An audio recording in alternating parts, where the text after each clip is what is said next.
عثمان غنی نے زندگی بھر اسلام کے جس گلشن کو سینچا، آج میری نگاہوں کے سامنے اسی کو اجاڑا جائے، حسین برداشت نہیں کرے گا۔ میرے ابو فاتح خیبر نے جس دین کے پیغام کو بام عروج تک پہنچایا، آج اس کو تحت الثری کی طرف لے جایا جا رہا ہے، حسین اسے برداشت نہیں کرے گا۔ مشیت نے پکار کے کہا، اگر تم چاہتے ہو کہ صدیق کی صداقت بچی رہے، حسین اگر تمہاری خواہش ہے کہ عمر کی عدالت بچی رہے، اگر تم چاہتے ہو کہ عثمان کا حیا بچا رہے، اگر تم چاہتے ہو کہ علی کی شجاعت بچی رہے، ان کی نجابت بچی رہے، تو حسین یہ آسان نہیں ہے۔ اگر یہ تمہاری چاہت ہے تو اس چاہت کو پوری کرنے کے لیے تمہیں اپنے خاندان کو لٹانا ہوگا، تمہیں اپنے اہل بیت کو لٹانا ہوگا، چھوٹے چھوٹے بچوں کو لٹانا ہوگا، اپنا یہ لہلہاتا ہوا گلشن اس صداقت کی حفاظت کے لیے نذر کرنا ہوگا۔ سیدنا سرکار امام حسین رضی اللہ تعالی عنہ نے زبان حال سے فرمایا، کوئی فرق نہیں پڑتا، کوئی فرق نہیں پڑتا، حسین ابن علی نبی کے دین کی سچائی کو بچانے کی خاطر اپنا گھر بار لٹا سکتا ہے، لیکن اپنی نگاہوں کے سامنے نبی کے دین کی توہین برداشت نہیں کرے گا۔ پھر وہی ہوا، کوئی محل ہی نہیں مقابلے کا، کہاں چند لوگ 70 72 82 92 100 کے اندر اندر تعداد بتائی جاتی ہے۔ مختلف روایتیں ہیں، ایک روایت میں 99، تو ایک میں 92، ایک میں 82، ایک میں 72۔ دراصل کیا ہے، یہ بعض لوگوں نے ساری تعداد مراد لے لی، چھوٹے چھوٹے بچے اور سب کو لے لیا، جو ساتھ میں آئے ان کو بھی لے لیا، پوری تعداد بتا دی۔ بعض نے کربلا میں جو لوگ موجود رہے ان کا اعتبار کر کے بتایا۔ حاصل کلام یہ کہ چند لوگ 70 72 یا 82 لوگ، 82 سے کم، اور ان سے لڑائی جنگ کے لیے اللہ اکبر 22,000 فوج تیار ہے، 22,000 فوج جنگ کے لیے، اللہ اکبر۔ اور اس کے بعد بھی فوجیں آئی جا رہی ہیں، آئی جا رہی ہیں۔ سرکار امام عالی مقام رضی اللہ تعالیٰ نے تقریر فرمائی کہ ایسا نہیں ہوگا، ہاں آخری بار کہتا ہوں کہ میرے خون سے اپنا دامن نہ رنگو، مجھے اچھی طرح پہچان لو، اے کوفیو یزیدیو اچھی طرح دیکھو، مجھے پہچانو، میرے بھائی کو زمانہ امام حسن کہتا ہے، مجھے پہچانو، میری نانی کے بارے میں جانتے ہو، ایام جاہلیت سے بھی زمانہ جن کو طاہرہ کہا کرتا تھا، میری نانی خدیجہ طاہرہ۔ یزیدیوں میری ماں کے بارے میں نہیں جانتے، میری ماں وہ ہے جو سیدہ ہے، طیبہ ہے، طاہرہ ہے، ظاہرہ ہے، راقیہ ہے، عابدہ ہے، راقیہ ہے، ساجدہ ہے، حامدہ ہے، ماجدہ ہے، فاطمہ ظاہرہ ہے، وہ میری ماں ہے۔ پہچانو، میرے خون سے اپنا دامن نہ رنگو، معمولی گناہ نہیں کرنے جا رہے ہو، مانو میری بات۔ چند بچوں کے ساتھ میں آیا ہوں، لڑائی کا ارادہ ہوتا تو آج بھی میں اعلان کرتا تو ہزاروں ساتھ دینے والے میرے تیار، لیکن نہیں، چند بچوں کے ساتھ میں موجود ہوں، اور اتنا بڑا ارادہ تمہارا، کوئی بات نہیں، بڑا خطبہ دیا آپ نے، بڑا خطبہ دیا، اور فرمایا پہچانو، جانو مجھے، تمہیں معلوم نہیں میری ماں کے بارے میں؟ تم نے جو ہے وہ میری ماں کے بارے میں نہیں پڑھا، نہیں سنا، کہ میرے ماں کے بارے میں نہیں جانتے کہ میری ماں کا مقام دنیا میں تو یہ ہے کہ پیارے نبی علیہ السلام نے انہیں اپنا کلیجہ ٹکڑا فرمایا ہے۔ فاطمہ بضعۃ منی فمن احبها فقد احبنی ومن ابغضها فقد ابغضنی۔ فاطمہ میرے دل کا ٹکڑا ہے، میری راحت ہے، میری آسودگی ہے، میرے دل کا چین ہے۔ جس نے میری فاطمہ سے پیار کیا اس نے مجھ مصطفیٰ سے پیار کیا، اور جس نے میری فاطمہ کو ناراض کیا اس نے مجھے ناراض کیا۔ میری ماں کا مقام دنیا میں نہیں ہے۔ ارے عزیزیو سنو، میرے نانا کا بیان ہے کہ میری ماں فاطمہ جب کل میدان محشر میں جنت کی طرف چلے گی تو باری تعالیٰ تمام اہل محشر سے فرمائے گا، اے قیامت میں اقامت کرنے والوں اہل محشر، سر جھکا لو اپنا، نکسوا رؤوسکم وغضوا ابصارکم، اپنا سر جھکا لو اور نگاہیں نیچی کر لو۔ کیوں؟ میرے محبوب کی پیاری بیٹی فاطمہ کی سواری جنت کی طرف جا رہی ہے، جنت کی طرف جا رہی ہے۔ یہ میری ماں کا مقام ہے، کیا کرنے جا رہے ہو؟ ارے نادانو، تمہیں معلوم نہیں اللہ رب العزت حضرت جبریل کے ذریعے جس ذات پر وحی بھیجا کرتا تھا وہ کوئی اور نہیں، وہ میرے ہی نانا ہیں جو مجھے کندھے پہ بٹھایا کرتے تھے۔ وہی کیا کرنے جا رہے؟ لیکن جس کے دل پر مہر لگی وہ غفلت کی، پردہ پڑا ہو، کیا سمجھے وہ سارے یزیدی تو جو ہے سن کر خاموش رہے۔ ہاں، تاریخ طبری کی ایک روایت میری نگاہ سے گزری کہ جب آپ نے اپنے خاندان کی عظمت بیان کی تو بہت سارے یزیدی رونے لگے تھے، بہت سارے یزیدی رونے لگے اور قریب تھا کہ اپنا ہتھیار پھینک دے اور آپ کے قدموں میں اپنا سر ڈال دے، رونے لگے۔ اسی بیچ میں خبیث جو شمر ہے، ملعون، اس نے جو ہے وہ ظالم نے جو ہے بہکایا اور تیروں کی برسات کر دی۔ پھر جو ہے وہ اپنے ظلم کی طرف پلٹ گئے، لیکن ہاں ایک تھا جو نہیں پلٹا، وہ ہے حضرت حر بن یزید رضی اللہ تعالی۔ تقریر سنی، قدموں میں آ گئے کہ حضور بڑا مجرم پاپی خطا کار ہوں، کئی دنوں سے آپ کے قدموں میں ہوں، آپ کو روک کے رکھا تھا، مجھے معلوم نہیں تھا یزیدی اتنے بڑے ظالم ہیں، میں تو اسے معمولی معاملہ سمجھتا تھا کہ یہ سلجھ جائے گا، لیکن آج آپ کی جب میں نے گفتگو سنی تو میں سمجھ گیا کہ جنتی کون ہے، جہنمی کون ہے۔ کہ حضور کیا چاہتا ہے؟ کہ حضور میں سمجھ گیا ہوں۔ کہا کیا چاہتا ہے؟ کہ حضور اب جہنم کی طرف سے آ گیا ہوں، اپنے قدموں میں رکھ لیجئے، اب میں پلٹ کے ان کی طرف نہیں جاؤں گا، آپ کے قدموں میں اپنی جان دے کر کے جنتی بننا چاہتا ہوں۔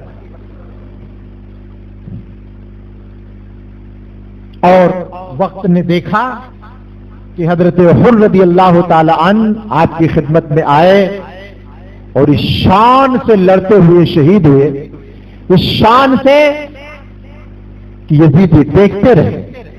تفصیلی بیان ہے کربلا کا، کتابوں میں لکھا ہے، علماء بیان کرتے رہتے ہیں، اور جو وائزین ہیں ان میں بہت ساری باتیں گھٹاتے بڑھاتے ہیں. بہرحال جو ہے حضرت حر رضی اللہ تعالیٰ عنہ کی شہادت کے بعد اور جو آپ کے آوان و انصار تھے، ابھی رات میں جب اعلان کیا تھا کہ بھائی ہم چند لوگوں کو چھوڑ کر کے سب لوگ یہاں سے چلے جاؤ، ایک سے ایک جانثار تھے آپ کے. انہی میں حضرت مسلم بن اوسجا تھے، زہیر بن قیم تھے، عبداللہ حنفی تھے، یہ بڑے بڑے جانثار. حضرت عبداللہ حنفی نے کہا حضور اگر مجھے معلوم ہو کہ مجھے 70 مرتبہ قتل کیا جائے گا اور 70 مرتبہ قتل کر کے مجھے جلایا جائے گا، میرے جسم کی راکھ کو ہوا میں اڑایا جائے گا، اگر مجھے معلوم ہو کہ میرے ساتھ ایسا ہوگا، اگر میں آپ کا ساتھ دوں گا تو فرماتے خدا کی قسم ہر جفا ہر ستم کا وارا ہے، بس تو یہ کہہ دے کہ تو ہمارا ہے. یہ سب منظور ہے لیکن آپ کا ساتھ چھوڑنا منظور نہیں. حضرت زہیر بن قیم کہتے ہیں اگر مجھے معلوم ہو کہ میں 1000 بار مارا جاؤں گا اور زندہ کیا جاؤں گا، 1000 مرتبہ ایسا معلوم ہو کہ 1000 بار مجھے مارا جائے گا پھر زندہ کیا جائے گا اور اس کے بدلے میں آپ اور آپ کے گھر والے بری ہو جائیں گے، تو کہتے خدا کی قسم میں اپنا معاملہ منظور کر لوں گا،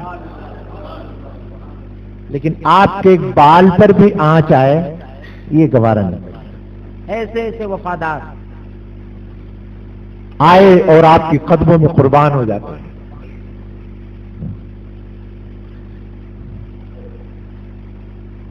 قبیلے بنو کلب کے بہت سارے لوگ ایک بعد دیگرے آپ کی خدمت میں آئے، اپنی جانوں کا نذرانہ پیش کرتے رہے.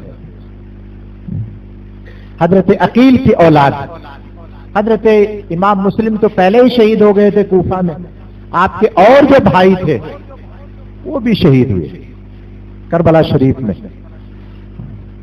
حضرت علی رضی اللہ تعالی عنہ کے دوسرے بیٹے حضرت عباس علم بردار رضی اللہ تعالیٰ عنہ اور ان کے ساتھی ان کے سگے بھائی جام شہادت نوش کرتے ہیں. سیدنا حضرت امام حسن رضی اللہ تعالیٰ عنہ کے 4 بیٹے میدان کربلا، 4 بیٹے، حضرت عبداللہ، حضرت قاسم، حضرت ابو بکر، حضرت عمر. ایک گفتگو روک کر ایک بات بتاؤں آپ کو، یہ چاروں کس کے بیٹے ہیں؟ امام حسن رضی اللہ تعالی. اور چاروں بیٹوں کا نام کیا ہے؟ قاسم، عبداللہ، ابو بکر، عمر.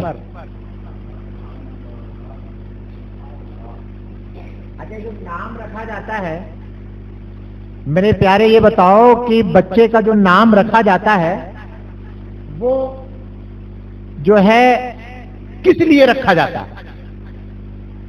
ایک نام کے لیے لوگ کتنی کوشش کرتے ہیں بولنے میں بھی اچھا ہو، اور خاص طور سے نام رکھا جاتا ہے اپنے کسی عزیز کے نام پر، تاکہ ایک تو اس بچے کے لیے یہ علم بن جائے اور دوسرے جب میں پکاروں تو ان کی یاد آ جائے.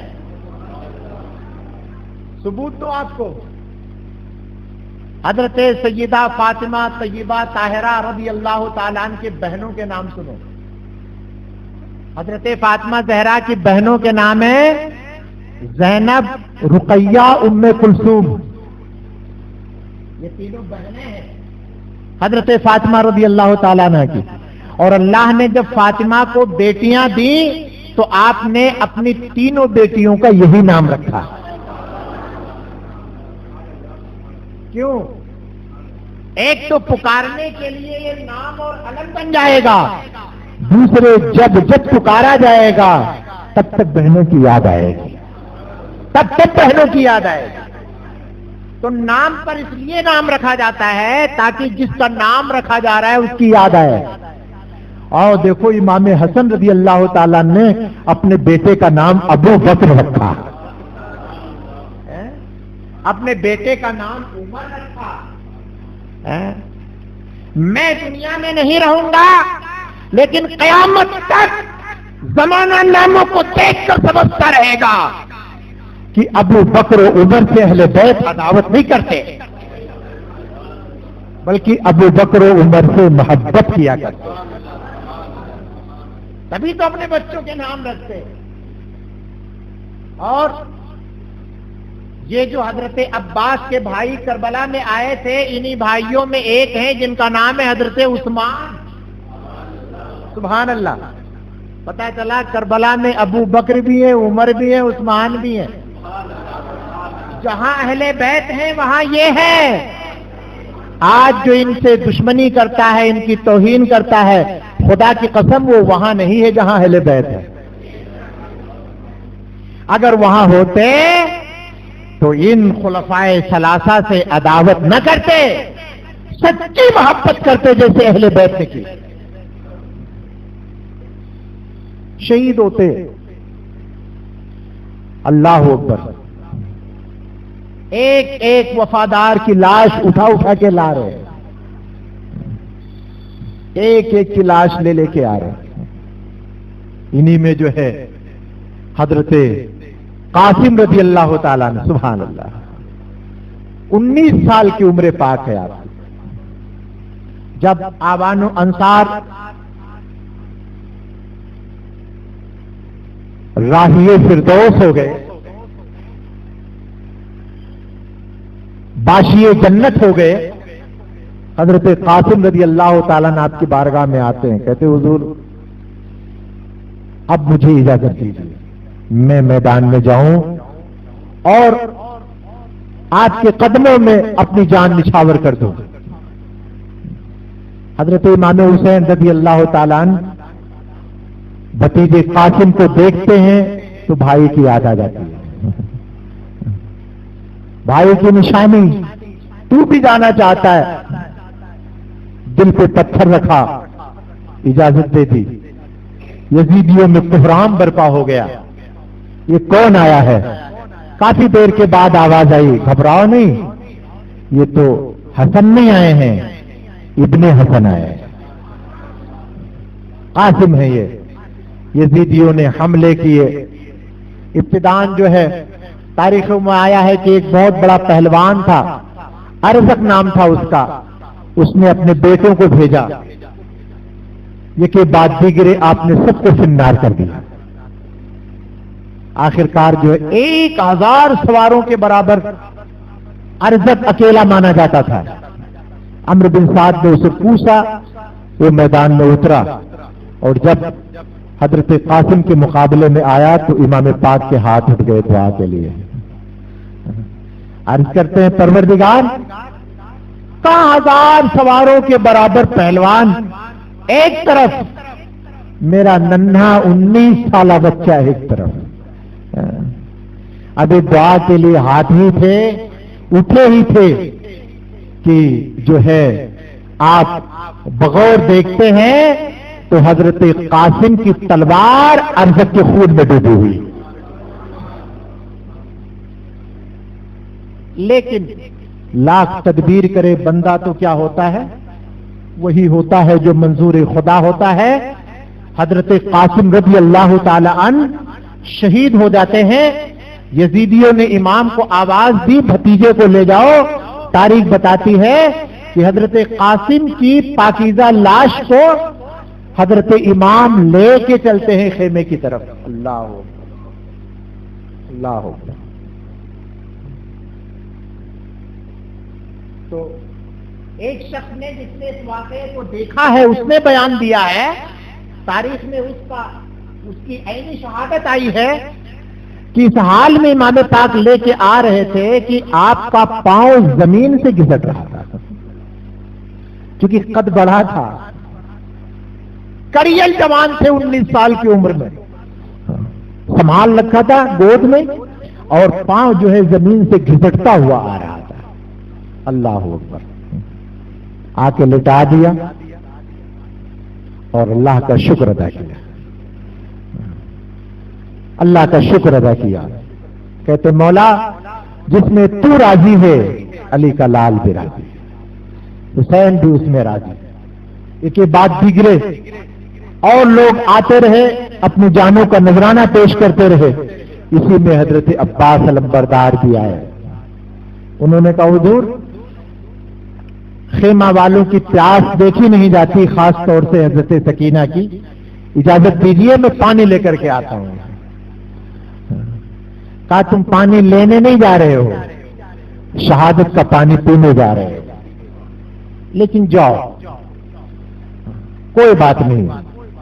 کربلا شریف کا منظر آج بھی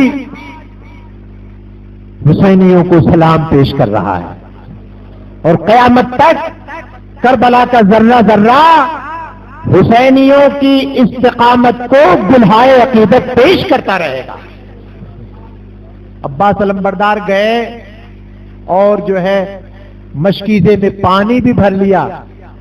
ایک روایت بتاتی ہے کہ آپ اندر چلے گئے، اس کے دریا کے اندر پانی بھر لیا اور چلوں میں پانی اٹھایا پینے کے لیے کہ سکینہ کی یاد آ گئی، چھوٹے چھوٹے بچوں کی یاد آئی، یہ چاہا پانی پیئے لیکن چھوڑ دیا اس کو۔ خیمے میں پیاسے ہوں میں یہاں پانی پیوں؟ نہیں، ایسا نہیں۔ واپس پلٹے اس ارادے سے کہ خیمے تک پہنچیں گے، لیکن جو ہے قلم نے تو کچھ اور ہی لکھ دیا تھا۔ تیر آیا، مشکیزہ ٹوٹا، بدن چھلنی ہوا، شہید ہو جاتے ہیں۔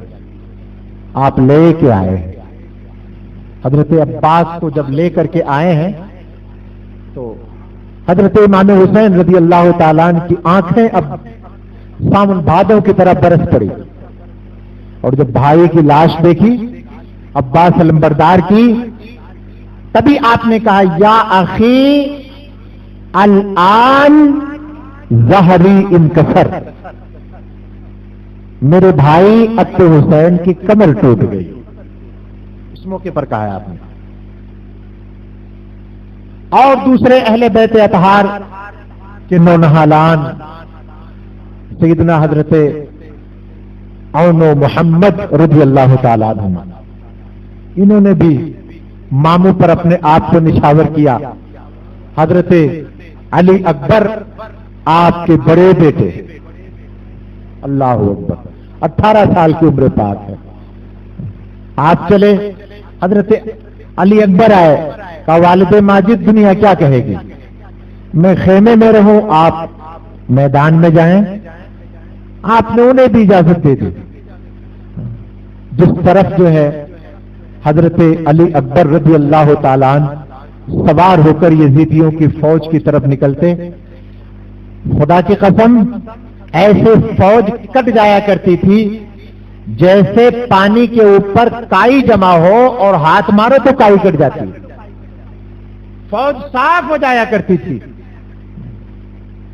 جب آپ میدان میں اترے تو فوجی دیکھ کر حیران تھے، تھوڑی دیر تک تو فیصلہ نہیں کر پائے، کیونکہ حضرت علی اکبر کو شبیہ مصطفیٰ کہا جاتا ہے۔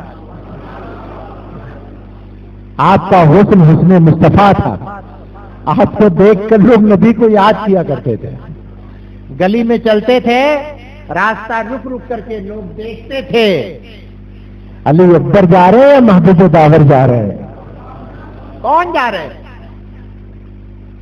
گئے اور یزیدیوں کی فوج جو بھی سامنے آئی تہس نہس کر دیا، سامنے والے کسی کو زندہ نہیں چھوڑا۔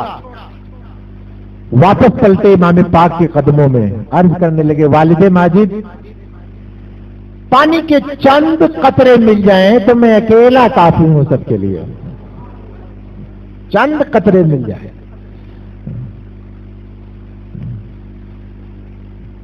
آنکھیں پرنم کر کے امام پاک نے فرمایا بیٹا کیا ان قطروں کی طرف دیکھتے ہو؟ آنکھیں بند کرو، دیکھو حوض کوثر چھاٹے مار رہا ہے.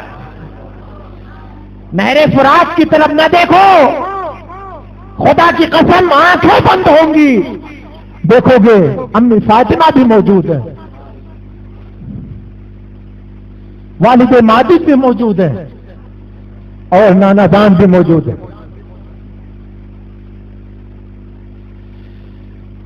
وہ وقت بھی دیکھا گیا، حضرت عباس علم بردار رضی اللہ تعالیٰ عنہ شہید ہوئے، حضرت قاسم شہید ہوئے، اور محمد شہید ہوئے، حضرت علی اصغر شہید ہوئے، حضرت علی اکبر بھی شہید ہو گئے. یزیدیوں کی طرف سے آواز آ رہی ہے، حسین یا بیعت کرو یا میدان میں آ جاؤ. اب تک تو آپ نے خاندان بھیجا ہے، اب آپ آ جاؤ. آخر کار وہ گھڑی بھی آئی کہ حضرت امام حسین رضی اللہ تعالیٰ عنہ خیمے میں تشریف لاتے ہیں، اور آپ نے تیاری کرنی شروع کی سوئے رزمگاہ کی طرف. اور کپڑے کے بارے میں تاریخ بتاتی ہے کہ آپ نے ایک مصری جبہ استعمال فرمایا، قبا، مصری قبا پہنی، اور جو ہے وہ حضرت جعفر طیار رضی اللہ تعالی عنہ کا نیزہ لیا، حضرت امیر حمزہ کی ڈھال لی، اور اپنے والد ماجد حضرت فاتح خیبر حیدر کرار کی ذوالفقار لی، سر پر نانا جان کا امامہ باندھا، شان سے تیار ہوئے، گھر والوں کو سمجھایا، چلنے لگے. آخری چشم و چراغ حضرت زین العابدین بھی آئے. نہیں بیٹا تم رہو، ورنہ میرے محبوب کی نسل کیسے چلے گی؟ نسل کی بقا کے لیے تم رہو، تم کو نہیں جانا، بہت بیمار ہو. باقی چھوڑا. تیاری کے بعد تمام گھر والوں کو سمجھایا، اللہ کی مرضی پر ہم راضی ہیں، اللہ کی تقدیر پر ہم راضی شاکر ہیں، وہ جو چاہتا ہے ہم اس کی چاہت میں راضی ہیں. کوئی ایسا کام نہ کرنا جو میرے نانا کی شریعت کے خلاف ہو. سینہ کوٹنا، بال نوچنا، شریعت کے خلاف کوئی کام کرنا ہرگز ہرگز ایسا نہیں ہونا چاہیے. سمجھاتے ہیں میرے پیارے، یہ تو الفاظ ہے، یہ تو میری زبان سے الفاظ ادا ہو رہے ہیں، بھلا اس منظر کو کون کاتب لکھ سکتا ہے اور کون زبان بیان کر سکتی ہے؟ اللہ اکبر. آج حال یہ ہے کہ ہمارے باپ کا انتقال ہوتا ہے، ہماری عمر ہوتی ہے 40 سال کی، اور ہمارا باپ ہوتا ہے 90-100 سال کا. جب اس کا انتقال ہوتا ہے اور نہلا کے کفنا کے جب ہم اسے قبر میں سلا کر پٹی میں دیتے ہیں، اور جب پلٹ کے چلتے ہیں تو خدا کی قسم کلیجہ پھٹ جاتا ہے. وہ میرا باپ جس نے 40 سال کی تحریر تک مجھے پہنچایا، اب میں اسے نہیں دیکھ سکوں گا، چلا گیا مٹی کے نیچے، اب کیسے زیارت کروں گا؟ یاد آتی ہے تو کلیجہ پاش پاش ہوتا ہے، بیٹا رونے لگتا ہے. چند لوگ سہارا دیتے ہیں اس کو، کوئی ہاتھ پکڑتا ہے، کوئی سر پکڑتا ہے، کوئی گود میں لے لیتا ہے. بیٹا صبر کرو صبر کرو. کیوں؟ سب کے ساتھ ہوتا ہے، تمہارا ہی باپ نہیں، سب کے ساتھ ہوتا ہے. چپ نہیں ہوتا، بدن قابو میں نہیں آتا، چند لوگ سہارا دیتے ہیں. میرے پیارے ذرا امام حسین کو یاد کرو، انہوں نے کتنی قربانیاں دی ہیں.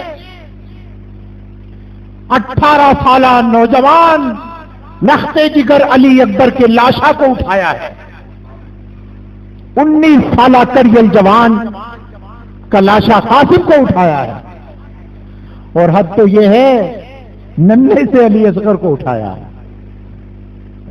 اور اب جب چل رہے ہیں تو کوئی سہارا دینے والا نہیں ہے، بس رب العالمین کی ذات مولا تعالی اس کی مرضی پہ راضی ہے۔ میدان میں اترے اور یہ تو تلوار آپ نے چلائی ہی نہیں، لیکن چونکہ بار بار جنگ کی دعوت دے رہے تھے، آؤ لڑائی کرو لڑائی کرو لڑائی کرو، تو پھر تلوار پھینک کر کے سر جھکانا کوئی مطلب ہی نہیں ہے، بار بار چیلنج۔ پھر تو علی کے لال نے اٹھا لی تلوار، اور جب ذوالفقار حیدری اٹھائی ہے تو تاریخ بتاتی ہے خدا کی قسم میدان خالی تھا۔ جو امتحان یزیدیوں کا صفایا ہو چکا تھا، بھاگ چکے تھے، کئی بار یزیدی اکٹھا ہوئے اور آپ نے حملہ کر کے سب کو تحس نحس کر کے بھگا دیا، کوئی بھی مقابلے کا نہیں اترا، جو بھی آتا فنار ہو جاتا۔ آخرکار ظالموں نے مشورہ کیا کہ ایسے تو نہیں ہوگا، مقصد پورا نہیں ہو سکتا، ساری فوج کو اکٹھا کرو اور کسی بھی فوجی کو ان کے قریب نہ جانے دو۔ کہا پھر؟ کہا تلوار نیزے کام نہیں آئیں گے، تیروں کی برسات کرو۔ پھر میرے امام پہ تیر برسائے گئے، اے ہے جنہوں نے زندگی بھر ہم پر پھول برسائے، ان پر تیروں کی برسات ہو رہی، تیر برسائے گئے، اور اتنے تیر برسائے گئے، اتنے تیر برسائے گئے کہ میرے امام کا بدن جو ہے وہ چھلنی ہو گیا۔ ان تیروں میں ایک تیر زہر میں بجھا ہوا آیا جو میرے امام کی پیشانی پہ لگا، جس سے جو ہے آپ بے قابو ہو جاتے ہیں اور اپنی سواری سے نیچے تشریف لاتے ہیں اور اپنے سر کو اللہ کی بارگاہ میں جھکا دیتے ہیں۔ وہ امام پاک رضی اللہ تعالیٰ عنہ جو کل نانا کی پشت پر بیٹھتے تھے، تو امام الانبیاء جن کے لیے اپنے سجدے کو لمبا کر دیا کرتے تھے، دراز کر دیتے تھے، وہ امام پاک سجدے میں ہے۔ اور یاد رہے کربلا کے واقعے کو سن کر پڑھ کر اگر آنکھوں سے آنسو نکلے تو یہ گناہ نہیں، یہ ایمان کی پہچان ہے۔ کیونکہ یاد کربلا میں، یاد اہل بیت میں، بالخصوص امام حسین کی یاد میں رونا یہ گناہ نہیں، میرے مصطفیٰ کی سنت ہے۔ میرے نبی نے بھی امام حسین کی شہادت کی خبر سن کر اپنی آنکھوں سے نیر برسایا، آنسوؤں کی برسات فرمائی۔ حدیث کے اوراق شاہد ہے کہ حضرت عبداللہ ابن عباس رضی اللہ تعالیٰ عنہما نے محرم کی 10ویں تاریخ کو عین اسی وقت جب امام پاک کے ساتھ کربلا میں سب کچھ ہو رہا تھا، حضرت عباس رضی اللہ تعالیٰ عنہ کے بیٹے حضرت عبداللہ ابن عباس کا بیان ہے، میں نے پیارے نبی کو خواب میں دیکھا، میں نے دیکھا آپ کے بال بکھرے ہوئے ہیں اور آپ کی آنکھوں سے آنسو بہ رہا ہے۔ میں نے عرض کیا آقا علیہ السلام کیا حال ہے آپ کا؟ آپ فرماتے ہیں صبح سے میں آج کربلا میں موجود ہوں اور اپنے بیٹوں کا خون جمع کر رہا ہوں۔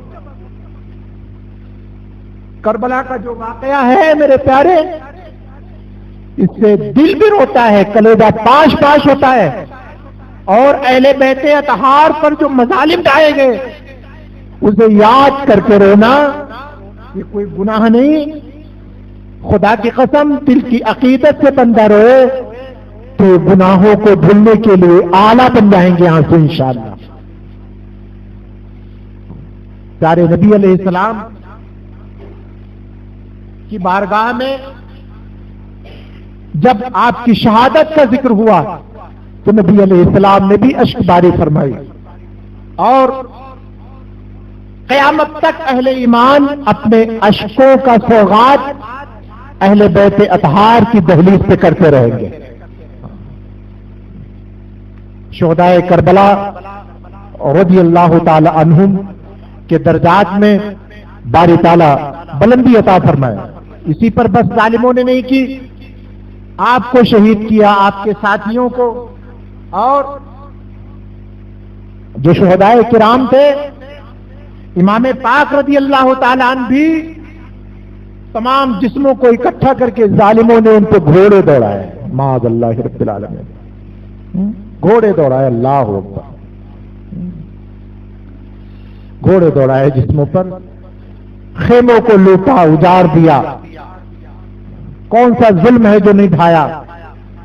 اہل بیت اطہار رضوان اللہ تعالی علیہ مجمعین، جن میں بالخصوص حضرت سیدہ زینب رضی اللہ تعالیٰ عنہ تھی، خاتون جنت کی لخت جگر۔ ایک روایت بتاتی ہے آپ سے دوپٹہ بھی چھین لیا گیا۔ اللہ اکبر، اللہ اکبر، جن کا آنچل نہ دیکھا مہو محل میں، اس ردائے نظافت پہ لاکھوں سلام۔ یہ اس ہستی کی بیٹی ہے، اس ہستی کی بیٹی ہے جنہوں نے موت سے پہلے کہا تھا کہ میں نے جیسے اپنے جسم کو زندگی پر چھپایا ہے، ایسے ہی بھی میرے لاش کو بھی چھپا کے قبرستان لے جانا۔ اللہ اکبر کبیرہ۔ ظالموں نے گھوڑے دوڑائے اور سروں کو نیزوں پہ بلند کیا۔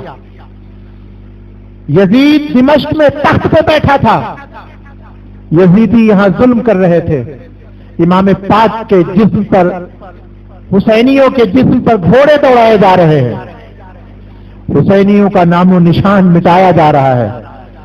یزید اپنے نام کا ڈھول بجوا رہا ہے، اپنے نام کے جھنڈے لہرا رہا ہے، دمشق کے تخت پہ بیٹھا ہے اور یہ سوچ رہا ہے کہ حسینیوں کو ہم نے ہمیشہ کے لیے مٹا دیا، اب یزیدیت کا پرچار ہوگا، قیامت تک یزیدیت زندہ رہے گی۔ لیکن خدا کی قسم، اس نادان کی سوچ یہ غلط تھی۔ وہ بچ کے بھی مٹ گیا اور حسین مٹ کے بھی زندہ ہو گئے، وہ زندہ رہ کے بھی مر گیا اور حسینی شہید ہو کے بھی زندہ ہو گئے۔ کیوں؟ اللہ جسے زندگی دے کوئی مار نہیں سکتا، جسے وہ ذلیل کرنا چاہے کوئی بچا نہیں سکتا۔ پروردگار عالم پیارے حبیب علیہ التحیۃ والثناء کے صدقے ہمیں اہل بیت اطہار کی سچی محبت، سچی غلامی عطا فرمائے۔ جس دین کی ترقی کے لیے حسینیوں نے کربلا میں جان دی، مولا تعالی ہم کو اپنی زندگی کے تمام شعبوں سے اس سچے دین کی تبلیغ کی توفیق عطا فرمائے۔